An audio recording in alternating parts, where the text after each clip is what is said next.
Good morning, everyone. We welcome you all to the second webinar of the day. In this webinar, we will deliberate upon the National Education Policy 2020, which was announced by the Ministry of Education earlier this year. The success of this multifaceted Good morning, policy on the everyone. Indian We education welcome you system all to the depends second on its webinar of the day. implementation. In The this webinar will highlight the tenets of National Education Policy 2020 and its implications. Before introducing, I would request all the panelists to kindly switch on their camera.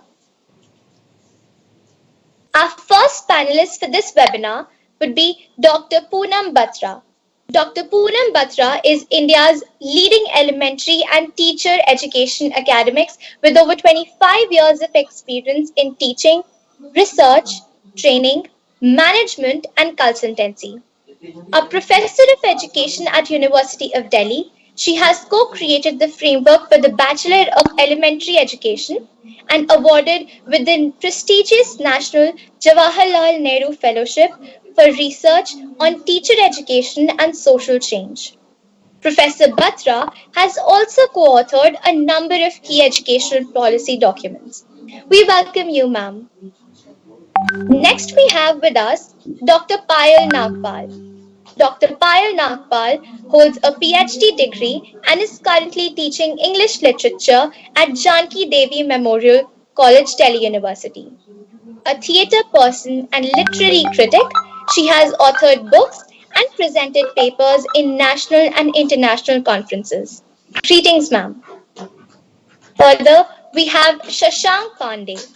Mr. Shashank Pandey is a social entrepreneur with more than 10 years of experience in building and implementing edtech solutions across 16 states of India. He co-founded Convegenius, an edtech social enterprise with a vision of making quality education in India. Convegenius is currently impacting 5 million students through a teacher-facilitated, personalized and adaptive learning platform. Welcome, sir. Next, I would invite Dr. Nakul Gupta. Dr. Nakul Gupta is an engineering graduate from MD University, Rohtak, with a PhD from Management Development Institute. He is currently working as an assistant professor and coordinator in the same.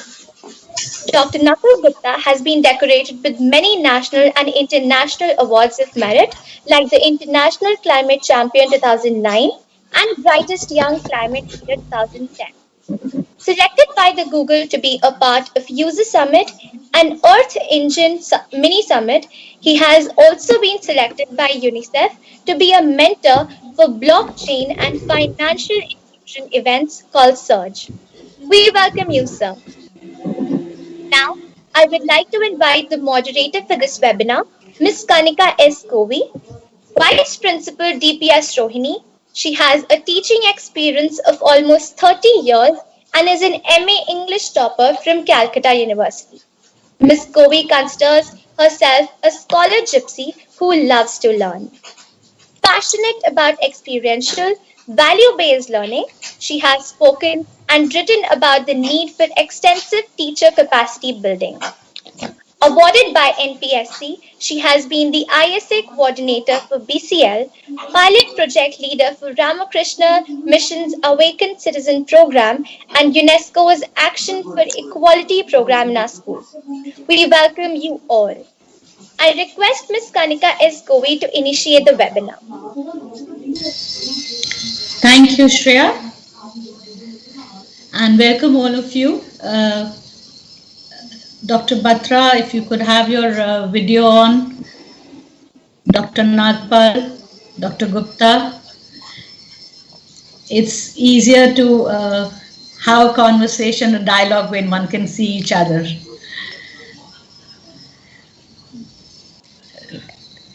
Good morning and welcome, and I'm so glad and privileged to have to host this very august panel, and each one of you are you have achieved so much in your own area that I wish we could have a one-to-one dialogue separately for the purpose of really unfolding and unfurling the kind of experiences that you have to share. Nevertheless, let us begin with the panel discussion. Dr. Payal Nagpal and Dr. Nakul Gupta, I'm not able to see you. Have you switched on your cameras? Yes, yes. Okay. My camera's on. I don't know. I Okay. can see myself in the kind Yeah, of. I can see you now. I can see you now. It's good not to miss out on all the pretty faces. Right. Uh, right. I think for when we talk about 2020, uh, there are three mysteries that face us. At least that's how I perceive it. The first mystery, of course, is about how COVID-19 began. We still haven't got the answer to that. There are a lot of theories, a lot of perceptions, and the WhatsApp University continues to belch out many, many more theories. The second mystery was, of course, about Sushant Singh Rajput's death. Murder or mystery, we still don't know. And I think the third mystery is NEP 2020. Though the policy has been rolled out with a lot of details, somehow all the stakeholders are very, very confused about what it entails, what it means, and what lies in it for all the stakeholders. So that's how it was important that we take up this issue. Here we will move with this panel with the assumption that all of the audience have at least have an overview of what the NEP 2020 is all about. Because here we are not going to take up each tenet of NEP. It is outside the purview of this panel, and that would require, I suppose, a week-long panel discussion to do that. Having said that, my first question is, we call it the new education policy. An education policy which has taken form after almost 34 years. So I assume this must have been compiled bit by bit over the last 34 years, and that is how it has taken so long to take birth in 2020. Dr. Batra, my first question is to you, that how new is the new education policy? Thank you very much for inviting me, first of all, to participate in this discussion and to actually answer your question. Firstly, I must say that actually it's called the National Education Policy and not the New Education Policy. And the 1986 policy was called the National Policy on Education, and that's why it was called NPE, and this is NEP. That's just a nomenclature. But certainly it is new. And it is new even when we, had the 1986 policy. That time it was called the new policy because it was coming after 20 years. Now, this one is relatively coming, let's say, even after a longer gap, about 32 years, even though the 86 was revised in 92 based on the Ramamurthy review of the 86 policy in 1990, although there wasn't much of a change because the same political regime came to power. Now, firstly, we must understand that any education policy and the educational practice that emerges from there is actually led by this ideology of the powers in the center. So the state has a very large role to play in shaping policy and therefore shaping educational practice. So what is new about this policy is actually several things. which are couched in very interesting positive vocabularies and terminologies, but we need to examine the subtext to really understand the newness of it and what its implications will be for us as a country, as children, as teachers, as educators, and professionals. So, my first submission would be that it is a policy that is looking at once at four major elements. One, the academic element; second, the administrative element; third, regulation; fourth, funding.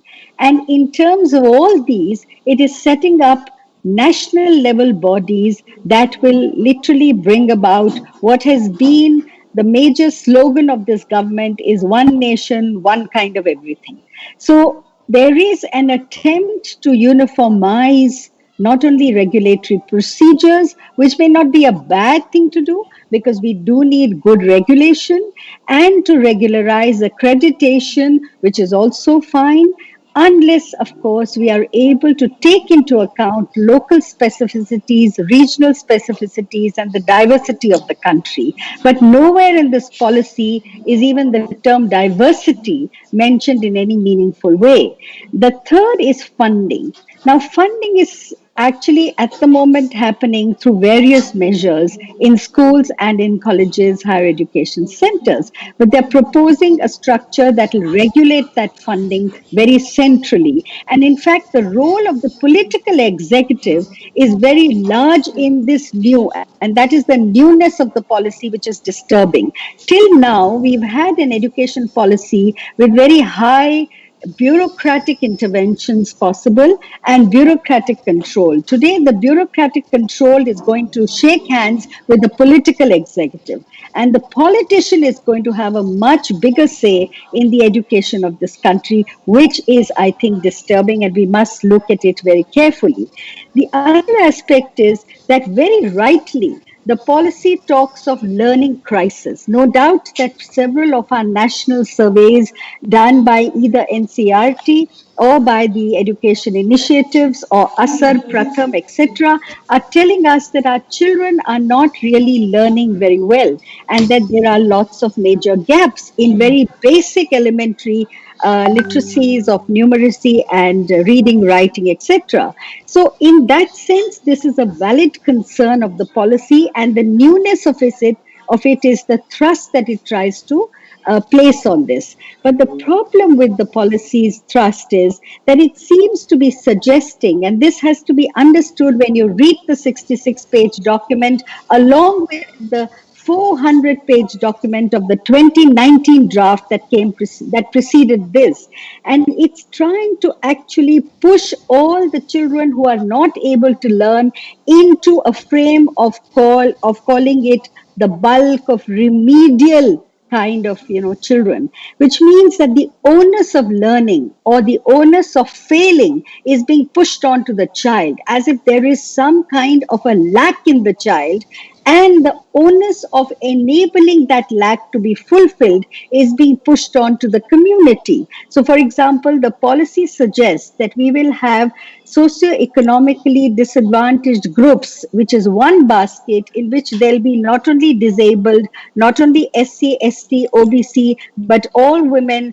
migrant children, minorities, everybody is in one basket. So, firstly, when we put it in one basket, the policy is defying and violating the constitutionally mandated categories, which are SC, ST, OBC. Women is not a mandated category. Minorities is not a mandated category. Although, yes, we do need policy redressal mechanisms for those disadvantaged sections of our society. But by doing that, it's also suggesting that we will have special education zones for each of these SEDG communities. Now, that also means that the policy is suggesting measures which are going to be different for the underprivileged and measures which are going to be different for the privileged. So, I see the newness of this policy as an attempt to segregate the education system by way of segregated educational measures for the privileged and those for the underprivileged, and that newness is very disturbing. The second aspect, Right. yeah. Poonam, Dr. Batra, we'll come back to you. Sure. I'll just want to take the opinion of the other panelists on this newness. Yeah. Dr. Batra has said that this newness is quite disturbing. Uh, from the other end of the spectrum now, because Dr. Batra is very involved with elementary education. So, Dr. Nagpal, I would like you to comment on this from the other end of the spectrum. How do you look at this? Do you find that the newness is welcome? Has it been worth the wait? Dr. Nagpal? Yeah. Am I audible? Yeah, yeah, you are. Yeah. Thank you so much, Ms. Kovi, for inviting me for this panel discussion. And I think what Professor Batra was also, she's a specialist in education. So I think she has pointed out very correctly that there are fundamental problems with, the national education policy. But I will speak a little bit about some takeaways from the policy. And I will also speak because, I'm going to be familiar more with the higher education sector than with, education at the school level.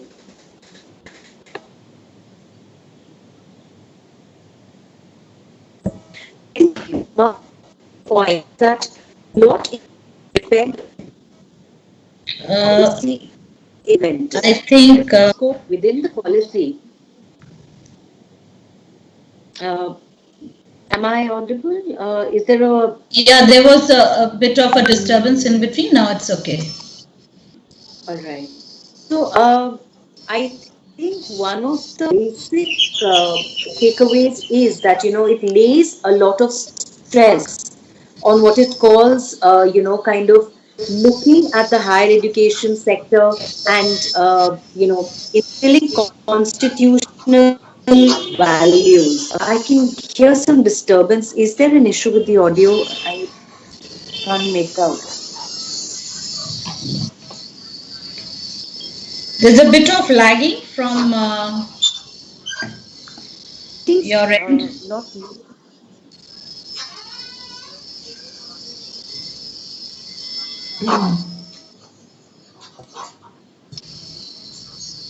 Can we request people maybe who are not speaking to mute because I think that's causing.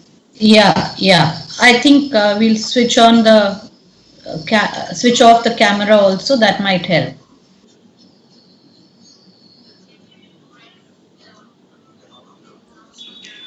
Dr. Nagpal, could you please unmute yourself? Yes, I've just unmuted myself. Thank you. Yeah, I think this is better.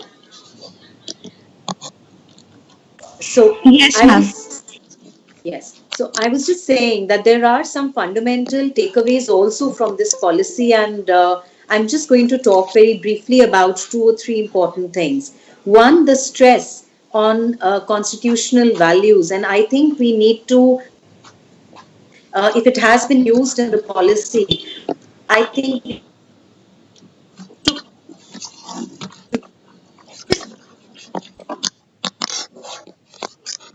these values in a sense are implemented. The second aspect is I think we have now moved, if we really speaking go back in time, look at our grandparents generation, I think they were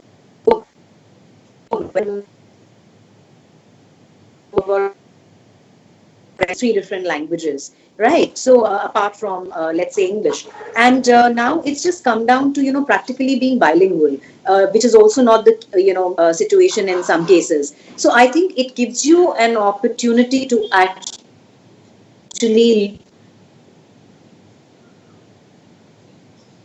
and look at it in terms of language alone. It brings with it a certain cultural,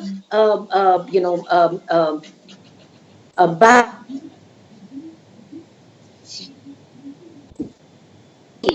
has created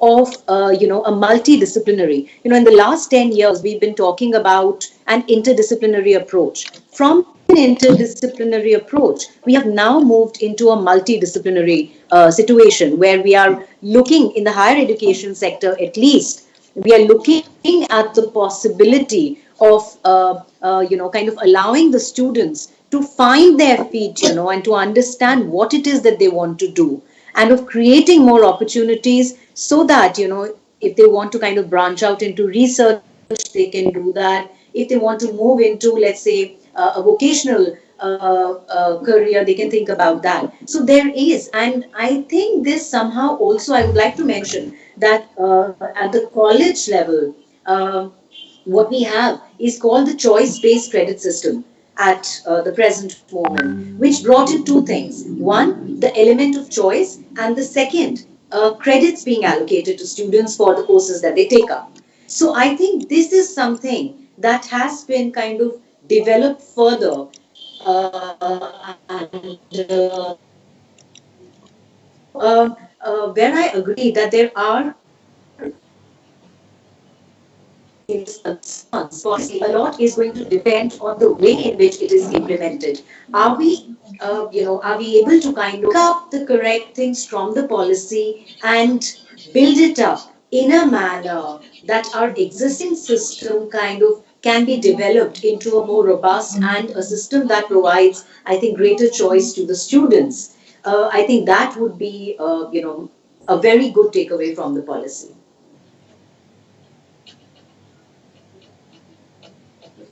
Thank you, Dr. Payal. I think that makes that gives a little perspective which is quite positive. We are quite looking forward to as far as higher education is concerned, and flexibility is what you're talking about. And so, do you think I'll put another question to you, Dr. Payal? Dr. Batra has just talked about increasing the gap between the privileged and the not so privileged. So, do you see this impacting higher education in any way?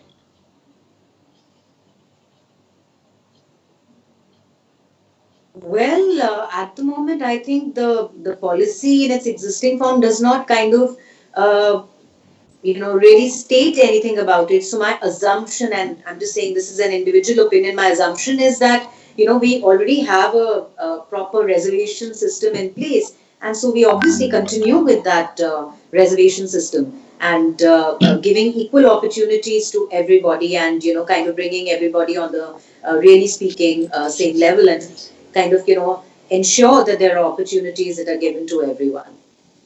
Right. Thank you. Thank you. With this, I move to you, Mr. Shashank Pandey. I would request you that you take half a minute and share with the audience the kind of work that you do. Sure. So I think I have been trying to, enable the use of technology in teaching and learning, so that ultimately the learning is very, very personalized for our students. Uh, so I set up Convigenius about 8 years back, and as a social enterprise, and we work with low profit schools and government schools in multiple states. We also work with state governments directly to use technology at multiple levels to improve student learning outcomes. So this is what we do, and I'm very optimistic about the new education policy, because it allows the tech to democratize a lot of things in the education space. Right. Interesting. So, if you could just elaborate on that, how do you think you are also very positive about the new education policy? So, how do you feel that it is? You feel, as you said, it will democratize. So, you feel it is going to bridge the gap that exists, or will it widen the gap? Because right now, Mr. Pandey, what we see, even we have students which are from the economically weaker backgrounds, and there has been it has been quite an uphill task for the school to take care of these 25% students with their gadgets and data and things like that. And especially in houses where there are 3 to 4 children, school-going children, it is an uphill task indeed. So, how do you think, then in spite of this, what makes you feel that, we can have a level playing field for everybody? I think it all starts from how are we measuring learning? I think the NEP at one end is trying to integrate education end to end. For example, the 5+3+3+4 system integrates preschool to primary, primary to secondary, secondary to then higher education through a common test for entrance in colleges. And at one end it's integrated. At the other end, it is also proposing certain formal assessments at multiple levels. For example, it is proposing assessments at grade 3, 5, 8. It's also proposing assessments for learning, not assessments of learning. So when assessments happen like a very normal thing, right? I mean, when I was a student in college 10 years back, I mean, we used to align our studies and focus and everything around the exams, around the marks. But when you move the conversation away from marks to competencies, when assessment happen, let's say every month, every week, like they're having fun, for example, uh, and with that you get a lot of evidence on how learning happens, even for economically weaker students, and that automatically shapes up a lot of things in the schooling system, because you have evidence every month about children coming from different backgrounds. That automatically enables a system. That is what I have been seeing in the 5,000 schools there where we work directly, that if you give evidence at regular intervals to a teacher, to a parent, I think it is possible to align everybody towards the common goal of making the child move forward. Right. Thank you.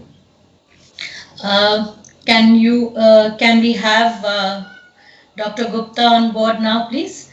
And if you could share your perspective on the newness of NEP. Okay. First and foremost, thank you, Kanika ma'am, and thank you, Subha ma'am, for inviting. It's pleasure to be back to the TPS Rohini community. Feels like yesterday. Now, Yes, Nakul is actually our ex-student also, Dr. Nakul. I won't be able to call you Dr. Nakul Gupta. no, no, I ma'am. will Please have call me to Nakul. keep to the first name. Yeah. Yeah. So just to take it ahead, I think I would like to start with addressing the point that you made, that is the gap widening.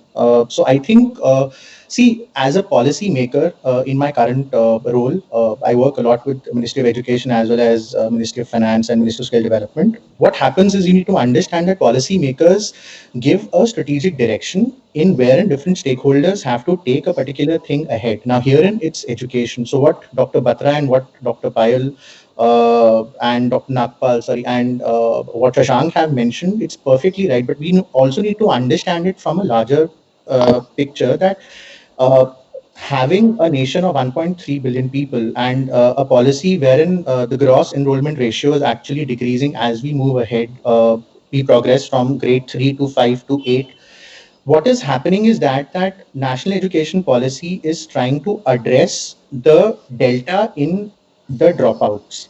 So how it is doing this thing is by bringing together three or four different elements. One is inclusivity, the other is modularity, the third is technology, and the fourth is financial support. Now, financial support doesn't happen just from government, and I'm going from back, and I'll come back to the inclusivity part.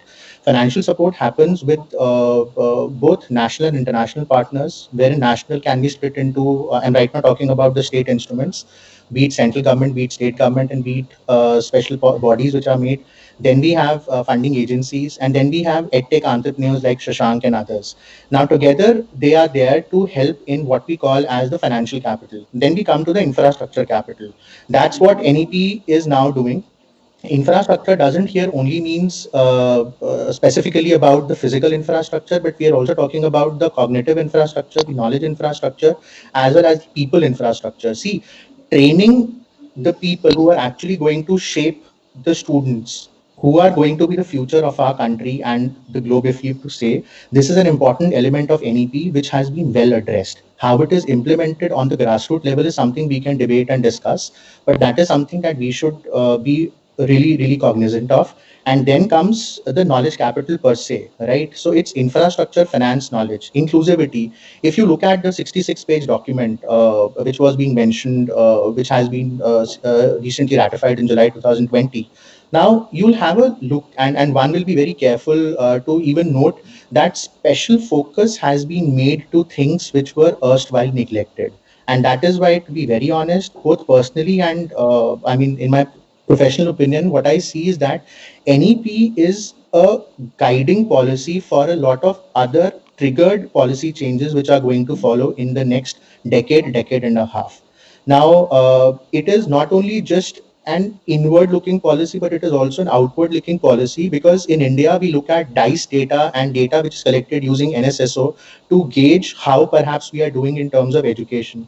But if we look at international comparable standards, we have the PISA assessments, we have several other things. Now, these are directly linked with what exactly Shashank said, that we are going to assess for learning rather than assessing learning. And that is something that NEP has actually ignited. Now, how far this ignition is going to last totally depends on the stakeholders which are involved.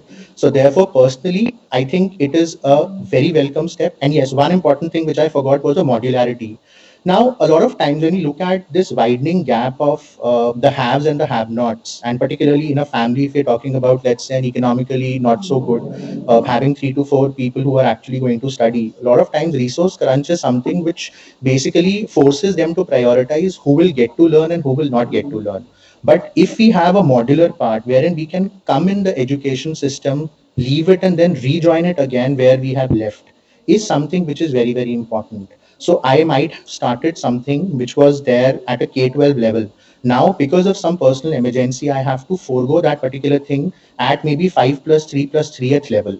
Now, there is an option that I can join where I actually had left, because it is well accepted, well drafted, and is part of a system. I might not join a school, I might join an educational or an accredited educational partner, but my educational journey is paused, it's not stopped.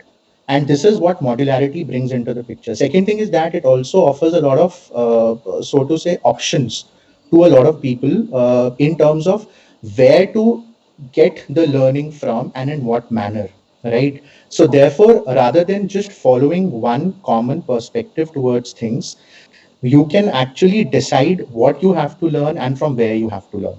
And I think that is a very, very welcome step. And we are going ahead, equaling and maybe even spearheading this thing, particularly the K-12 education and our pre-steps towards higher education globally. I think this is a brilliant step. Right. Thank you. Thank you, Nakul. Before I let you off, something which I've been wondering about, maybe we'll start from your end of the spectrum here. There has been a lot of debate and concern among the teaching community, among the all the stakeholders, in fact, this whole idea of teaching in the mother tongue. Now, how do you think that impacts the kind of positivity that you're looking at? Employability? I think, ma'am, to be very honest, it's a double-edged sword, if I have to put it this way. When we talk about teaching in mother tongue, see what happens is it is scientifically proven that a child learns better, particularly the STEM part, if he or she is taught in the mother tongue. But that should be used to the advantage, not to maybe, I mean, let's say, setting boundaries. Now, what I mean by this is that if, let's say, we are overhyping or we are over glamorizing the mother tongue initiative, particularly when we are transitioning from the, let's say, K-12 education to the higher education, what happens is we are restricting on collaborating at an international level.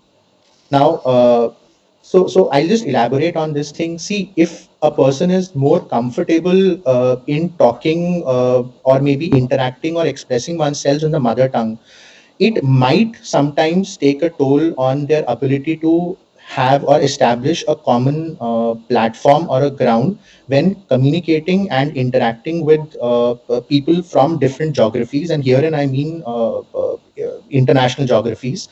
Because see, the world is shrinking with given the way ICT is going. It is very important that we have as many common grounds to interact, think, collaborate, co-work, tinker, co-create as much as it's possible.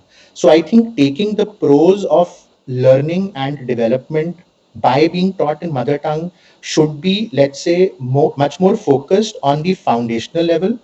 And once, and maybe till the middle school level, once that is done, then it could be optional, given the fact that if somebody wants to do this thing, it's absolutely fine. If not, it should not be coming as a burden, because then that might restrict the global outlook and outreach of and a holistic development of the student. So that's what I have to say, particularly about teaching mother tongue in HEIs and transitioning from K-12 to HEIs. Thank you. Thank you. Uh, uh, Mr. Shashank Pandey, considering the numbers that you deal with, and plus you're talking about EdTech. So, are you going to develop EdTech in various regional languages to reach out? Have you already developed them? How do you plan to address this whole issue of mother tongue teaching? Yeah, so our platform is actually available in 10 Indian languages. Uh, and so, and when that happens, right? So, as Nakul said, right, what we are seeing is every state is like a mini India, because every state has their own language. Uh, and I think I've been to schools where there are more than one languages, basically. Because, for example, in some areas of Chhattisgarh or Orissa where we work, I mean, there are different dialects around Hindi as well. So it becomes, nearly impossible for a teacher to articulate any concept in so many languages. So India is such a diverse country that this is always an issue. I totally agree with Nakul that I mean, because we don't have a one common language, right? If we had one common language, one common curriculum, it would have been easy. But because there are so many languages, it reduces that interoperability. The world is shrinking. We need to integrate more. You know, uh, we don't see a lot of collaborations happening between institutions in Punjab and institutions in Tamil Nadu, for example, because there is that language barrier today. Right. Absolutely. But we have used edtech uh, in regional languages. That has worked for us. In fact, that has helped us penetrate much faster than most of the other edtech solutions. But I always try to find a balance where children also learn English so that they are ready for the global market. Right. Right. English Okay. cannot be ignored as a foundational. When government say foundational literacy, they generally mean the local language. I think maybe in the next 5 years or so, English should also be a part of the financial foundational literacy mission of the government. Okay. Okay. All right. Thank you. Thank you so much. That really gives us, it is kind of echoing what I was saying. A lot of teaching community is actually worried about it. Parents are worried about it. And I know parents who have transferable jobs are worried about it.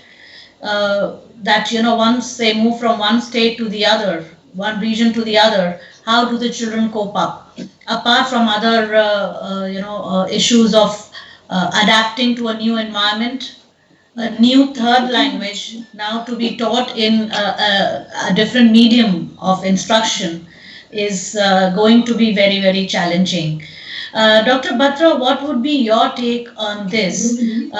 Yes, we know that scientifically speaking, it is mother tongue is the best way to teach a child. But when it comes to a country like ours, I mean, we can argue that in Finland they all speak Finnish and they're taught in Finnish and they don't know English and yet they're doing so well. But then, can we all dream of being a Finland or a Singapore where their own language is primary and English is secondary to everything else? Yes, I think the language issue is pretty critical. I mean, the policy suggestion of having mother tongue and then giving it sort of leaving it open and saying, wherever possible is okay. My particular submission will be that a very young child learns best in his or her mother tongue.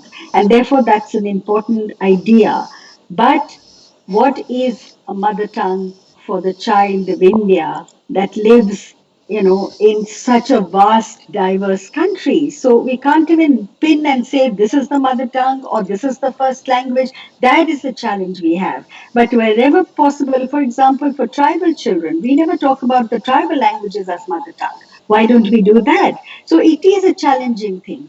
This, in fact, brings me to the point that curriculum therefore cannot be uniform because the language itself is so diverse. Curriculum is a deliberative act. It should be contextualized. This policy is trying to homogenize identities by bringing in a uniform curriculum, even at the higher education level. That is why it's proposing a 4-year integrated B.Ed for the whole country. I think that's a crazy idea. We need to address the contextual diversity of this country and allow people to develop curriculum that is suited to their needs and concerns as well.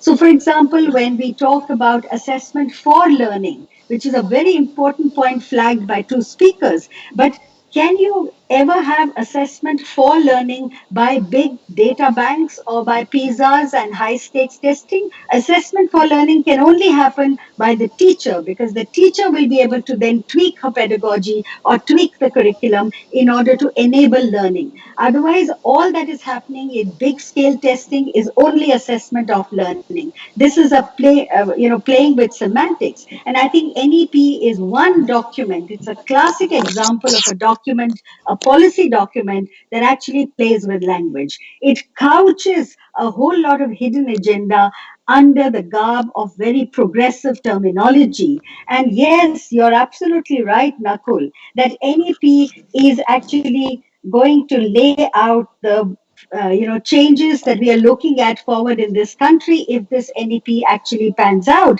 Let me tell you, does the NEP talk about RTE? No, it doesn't. We have a central legislation. It talks of RTE only as something that happened in the past. And with three critical amendments, it's already done away with the RTE. And in the 66-page document, the NEP says RTE restrictions of norms of schools will be made less restrictive. That means one teacher schools like the Ekal Vidyalayas will also be allowed to come into the system. So many states have worked so hard over the years to get rid of one teacher schools, to actually bring in schools with enough number of teachers. Now we are going to give them a green signal and say one teacher schools are fine. And constitutional values, while I may agree with Payal that that is mentioned in the policy and that's a very important thing, but the policy frame itself is anti-constitutional. So how are you going to teach constitutional values in a system that is not adhering to the constitutional values of equity and social justice? So my submission is actually that the digital, and we are facing it right now, we faced glitches on Microsoft Team. We face glitches sitting in the capital of the country. And can we expect technology to reach everywhere to our children? We've seen it what's happening in the pandemic. Even a state like Kerala, for example, has only 51 households with technology access for digital learning. And in the rural households, it's even less than that, about 30 or something percent. Now, how can we think of the digital learning platform, which is being pushed through the pandemic and put into the NEP 2020 to become a panacea of all the ills of education? We've been facing this problem. The funny thing is that today, with the digital platform that we are all working with, we're actually saying, please show us your face. And we are calling it face to face learning. Where have we reached? Is it possible to do any meaningful learning on a digital platform when there is no access, when economic inequities, like ma'am, you pointed out in DPS, how struggling it is for you to deal with the EWS children who are unable to have these gadgets in their homes. And if one of them has it, the other child is left without it. So it's a very, very tough proposition for us to look at digital divide as something that we can bridge and overcome. The UP state minister says that 3.5 million children actually work on digital platforms out of 18 million children. And the NEP says we will bridge that digital divide. I think what P. Sainath calls it, he calls it digital partition. And we are introducing new forms of exclusion, new forms of inequities in this country. There is 1 million teacher vacancy in this country. How will we address that? The NEP is mum about it. The NEP simply says, yes, vacancies will be filled. How? You're not even acknowledging RTE. How are you going to fill those vacancies? And I personally think that it's very important for us to understand the NEP is pushing what is its own duty. That is the duty of the state to provide equitable quality education. It is pushing it on to the community and saying we'll have volunteers, we'll have master instructors from the community, and we have teachers who will be shared within different schools. I mean, how is that possible? Will you share your teachers with another school? Will it be possible to do that? So what NEP is pushing is actually pushing the onus of learning onto the child, onto the community, when it should be the duty of the state as per our constitutional commitment. And today already we have what Ambanis and Adanis have been saying, and unemployable higher education graduates. Well, how are you going to make them employable? By giving them exit points after 1 year. You give them a certification, will they become employable? You give them another 2 years. All these ideas of choice sound very good. They are wonderful ideas. But for God's sake, we have to actually see how they interface with our existing society, which is only becoming more and more inequitous as we are going into the path of neoliberal capitalized monopolies, which are actually taking the shape of crony capitalism. I think we need to look at that larger system itself rather than a very glorified theoretical understanding of what education can be. Thank you, Dr. Batra. Your passion is absolutely contagious, and thank you for that. At this juncture, Rajshri, can I request you to just switch on the video? I just want to share a video clipping, and I'm sure you're familiar with that, but nevertheless, for the sake of everybody's uh, ease of understanding, I would like to have that played. Rajshri, are you there? Yes, ma'am. Can you please play that? Please include the audio. I just wanted to create a learning environment for every student that could spark their curiosity and make them innovative problem solvers so that they could contribute to the community.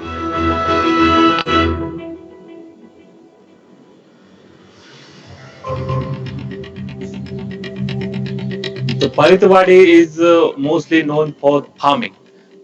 So we can see that all of them are below poverty level parents.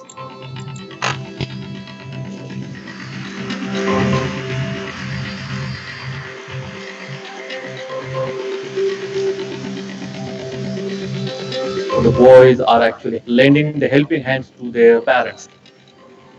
Girls' education is not given that much importance. So education is not a priority.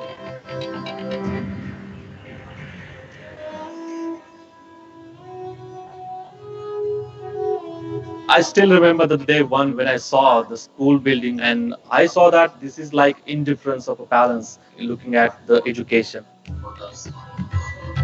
So I started to interact with the parents. I learned their language, participated in their events. So it was like being a member of their community. परंतु ज्यावेळेस Disale sir आले त्यावेळेस पासून काय झालं की एक विद्यार्थ्यांना प्रेरणा मिळाली की आपण शाळेमध्ये येऊन शिकलं पाहिजे. पालकांनी त्यामुळे काय केलं की जास्तीत जास्त विद्यार्थ्यांना शाळेमध्ये जास्त वेळ कसे राहतील याकडे लक्ष दिलं.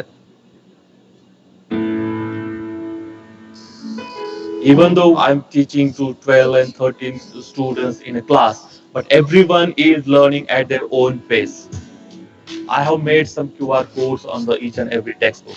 So when the students scan those QR codes, he or she gets the personalized and well curated content for himself. considering his style of learning, I change the content at the back end. So this is how I make their learning personalized. They can challenge themselves. They are not competitors of others. Technology is helping me to bridge that gap between students living in villages and students in cities.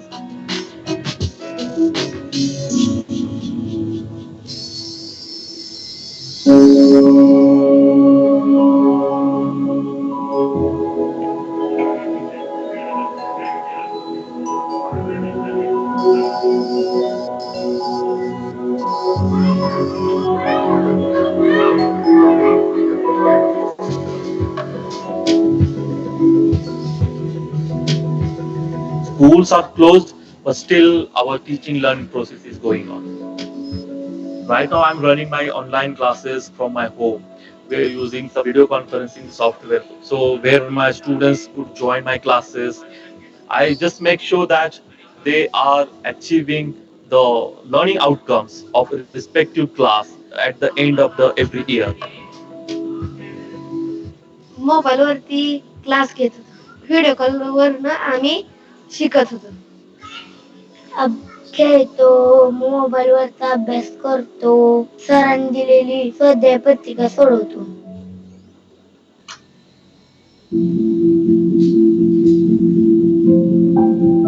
The major issues is girls getting married at the age of 12 and 13. Girls are not considered to be contributing to the family to change the status.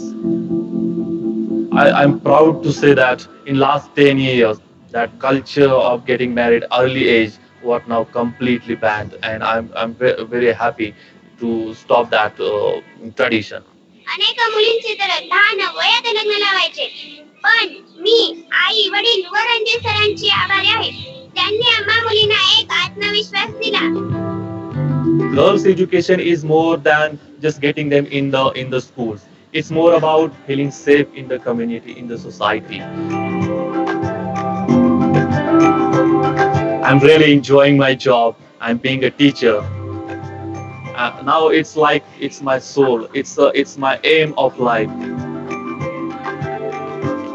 Teachers are actually catalysts that can change the society, that can really make the world a much better place that the students would like to live.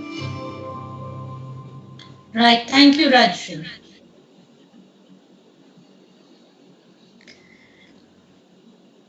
Hope you enjoyed the video. The reason I wanted to share this one is this gentleman, Mr. Ranjit, has got the Global Teacher Award 2020. And this is the first time that an Indian teacher has received this award. Why I wanted to share this video was because when Dr. Batra said the onus of learning lies on the student with the new NEP. I really wanted to get your views, of the panel's views, on is it really the onus is really on the student, or has the onus been shifted completely on the teacher now? Because this is what the video conveys to me, that the teacher has to be the innovator, the problem solver, the creative one, to find ways and means to overcome all the hurdles, all the problems. And moreover, when we talk about one size not fitting all, the current education system that we have, whether it is the CBSE or the state boards, they have also, in a way, I feel, just been suffering from a colonial hangover, and we have been just creating these assembly line workers, and the individual thinker, the problem solver, the creative child has been suppressed somewhere. So in this, I would like to know, Dr. Nagpal, that what do you think is going to be the role of the teacher in this entire exercise?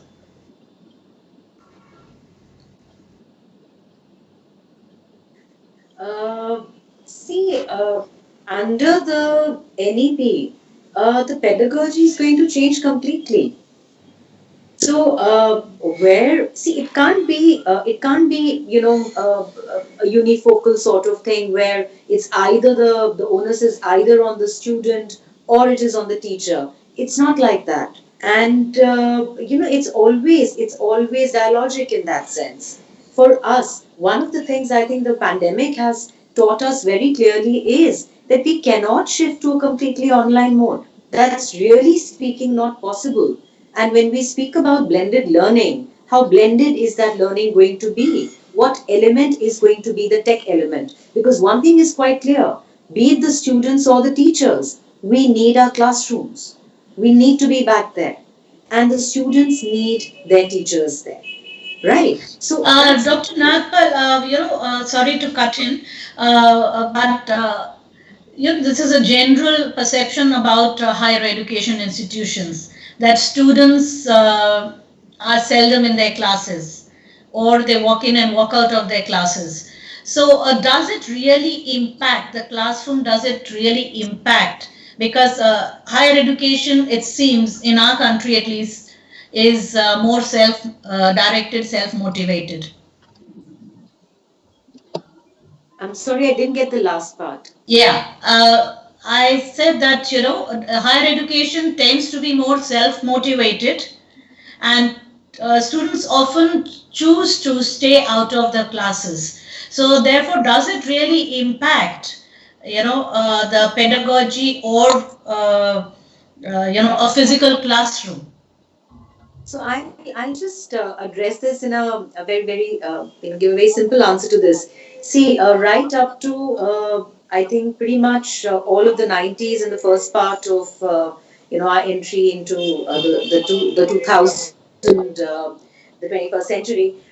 There used to be a system where there was no internal assessment in colleges, and all of the 100 marks were actually given through the university examination. So no 25 marks actually given by the college. However, that changed, and 5 marks are given for attendance. So my joke on this is that it has brought the students back to the classroom, but totally for the wrong reasons.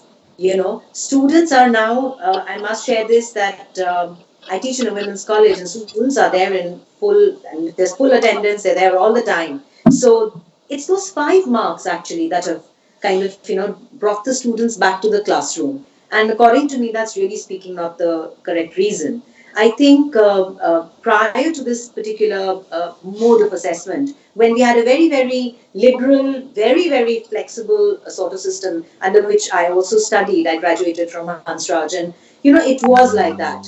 It depended on you. You enjoyed certain classes, and you could attend, let's say, a marathon class of 4 hours there and be present. And there were other classes that you decided to, for whatever reason, decided to stay away from. So yes, this was there, but it's been a while now, and the internal assessment system has brought the students back to the classroom. But I think the emphasis here, when we speak about the onus being on the student, here I think under the NEP, and I'm speaking from a position of engagement. I have absolutely, at the ideological level, I'm in complete agreement with what Professor Poonam Batra has said. But I'm just speaking, as I said, from a position of engagement. It's a policy that has now come to us. What can be my possible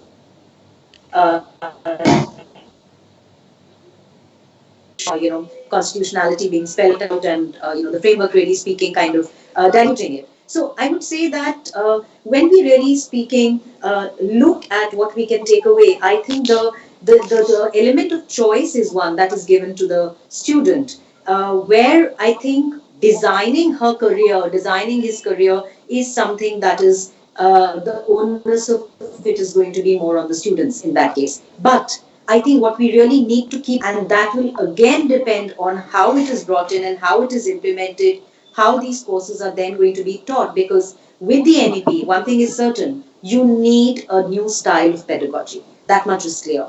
But I think what we must center the student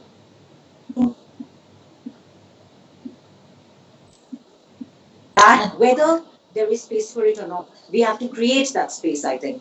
So I think if that is going to be our pivot, I think that is where the Right. if pivot, I think that Okay. I think there's some disturbance there. Thank you, Dr. Nagpal. We've kind of almost reached the end of the hour, though there's so much to explore and so much to talk. But we'll just take 1 minute each for each speaker.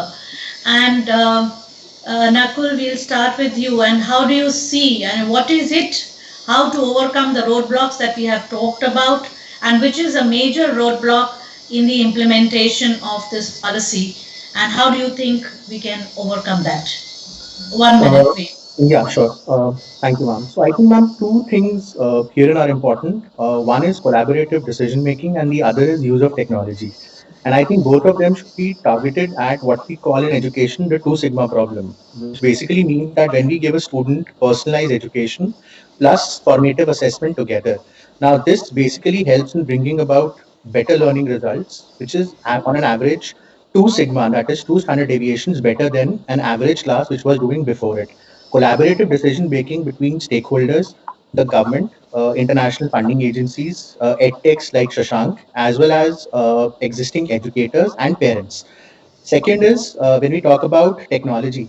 Now, see, technology helps a teacher to do multitasking. Technology is not there to replace a teacher, but to facilitate a teacher so that teacher is already a superhuman doing what they are.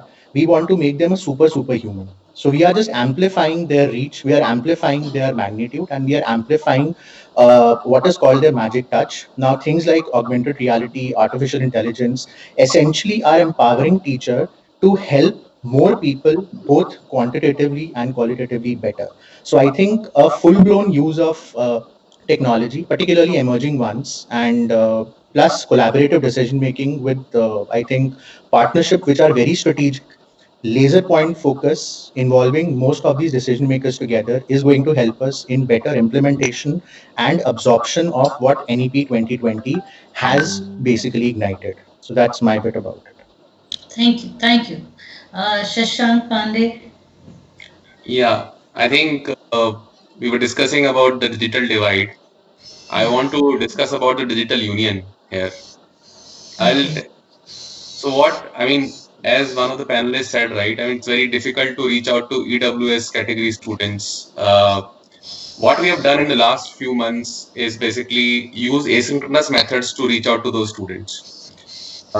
Those students definitely don't have the devices to be online and attend live classes. But if you can just convert those live classes into very, very bite-sized asynchronous classes, maybe which can be accessed on WhatsApp, it is possible to have a inclusive way of making them learn. And over and above that, what we were able to achieve is basically a shared device habit in the communities for EWS students particularly. In the COVID era, what we are seeing is every device is being used by 3 children on an average. And we are talking about 70 lakh children that we impact today, which means the neighbors get together in the evening hours. They use WhatsApp to access content, and this content is the same content which teachers are pushing, but is being accessed in a asynchronous manner, not in a live class manner. So, I mean, digital divide is there, but we can also use it as an opportunity to create a digital union. Oh, that's very interesting. It's literally like a Chopal digitalization, digitalization of the Chopal. What we did, ma'am, so the same live lecture which the teacher is taking on Zoom, for example, how do you break it into smaller bite-sized videos and Yeah. send it through WhatsApp through a chatbot? Student is interacting with a bot and is getting that content in a very asynchronous manner whenever they are free, whenever they have a device. Yeah. That's really, really interesting, in fact. I'm glad that you're finding solutions to these issues. Dr. Batra? Yes, I would just like to actually stress on one fact, and which is that through the early 1990s and now, we have been focusing a lot on learning outcomes. And we've forgotten that education is a process and it's all about learning experiences.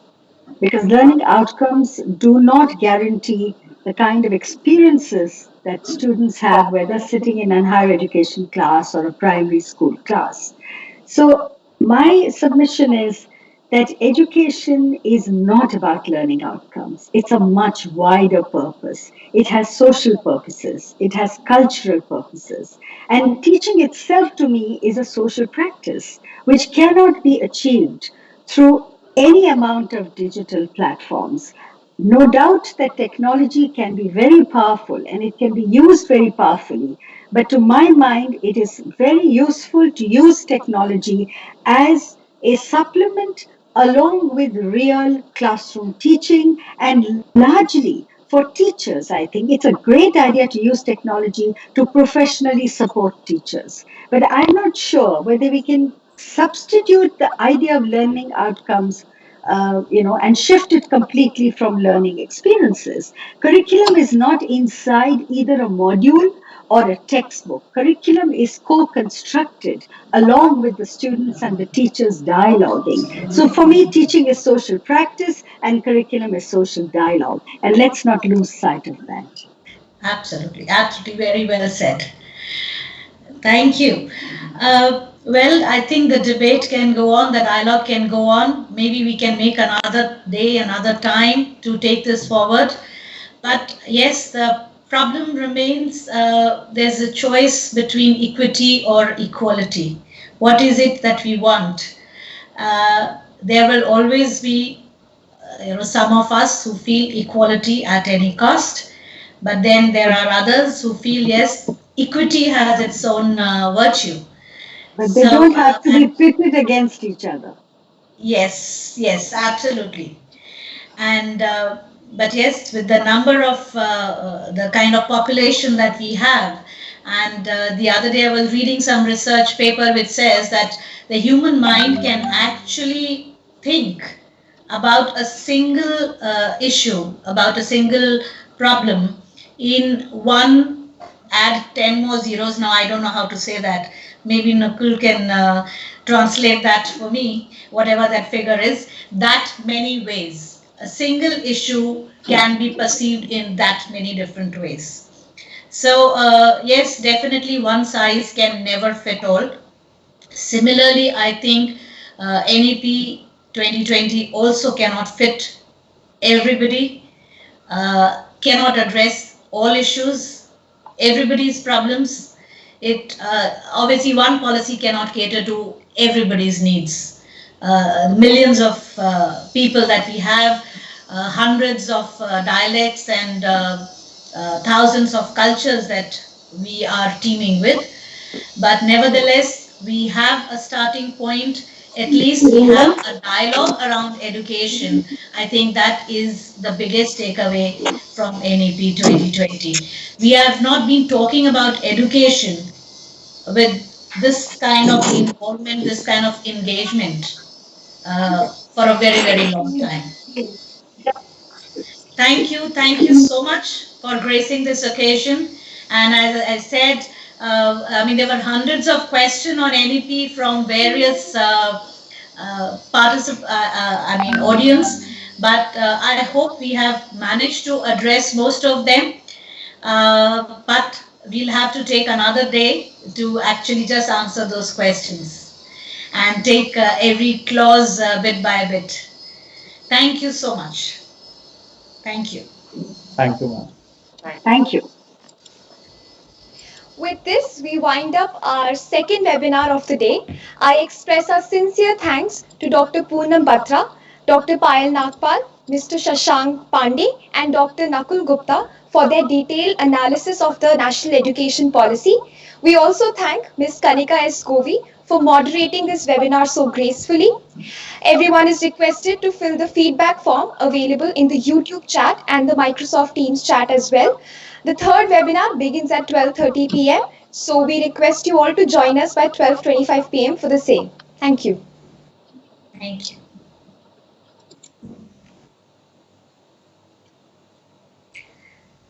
Thank you, Nakul. Thank you, Shashank. Shashank, I can't bring myself to say